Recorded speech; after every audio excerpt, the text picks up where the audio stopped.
The situation is really dire because leaving Khartoum, where most of them are going to Egypt, is very difficult because the road between Khartoum and where they come to Egypt is laden with many challenges, including people not being able to get buses, the bus fare being hiked because they are trying to make as much profit. But even more importantly, the conflict that is going on is making it very difficult for people to leave Khartoum safely. So now who is responsible for reuniting these families that are being split because they lack documentation? Thank you so much. That's a very important question that you brought up, Esther, regarding the family separation. Egypt and Sudan have got an agreement that they term the Four Freedoms. As part of that agreement, uh, everybody from Sudan except men under the age of 17 and under the age of 50 are allowed to come in. As a result, what you have is a lot of single-led, mother-led homesteads of people who are coming into Egypt, and as a result, there is family separation. And the authority that does family reunion is the UNHCR, but it has to work with the Egyptian authorities. But as of now, we haven't seen any evidence of that, but that is making it very difficult.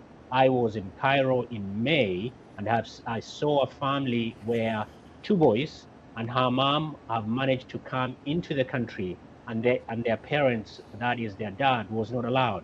I have seen a family that requires medical need where the mother and her cousin have come in, but the father and her grandfathers were not allowed in. The same in the city, the closest city between Egypt and Sudan, and it is the same problem.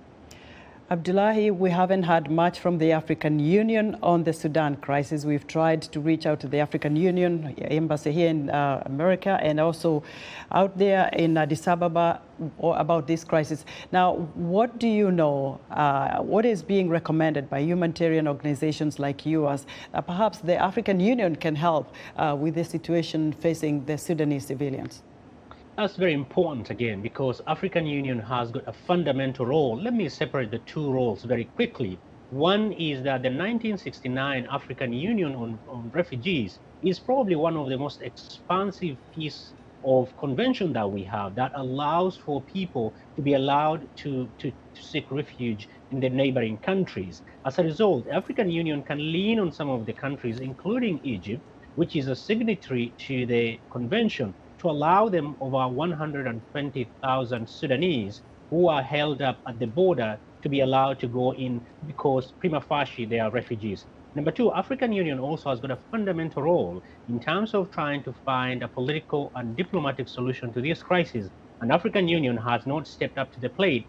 While the conflict in Sudan, which started in Khartoum, is expanding to other places, including Darfur, which we know very well that violence, especially genocide, took place 20 years ago, and that has not been resolved. And now we are adding a new layer.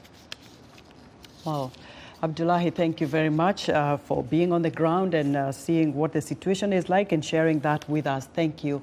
Abdullahi Halakhe is Refugees International Senior Advocate for East Horn and Southern Africa.